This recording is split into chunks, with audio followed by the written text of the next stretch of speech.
Right now, we're seeing an unusual spike in sentiment at plus 0.46, alongside a strong momentum of plus 0.43. This is a significant deviation from our historical baseline, indicating heightened confidence in finance-related discussions. With 17 semantic clusters identified, your analysis can pinpoint exactly what's driving this sentiment. When you access our API, you get a comprehensive sentiment score, momentum data, and a breakdown of the semantic clusters, all in one call.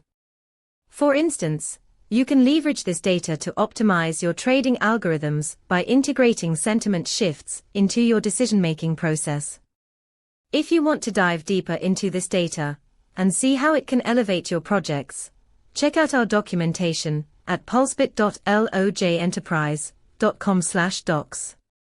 Let's harness this insight together.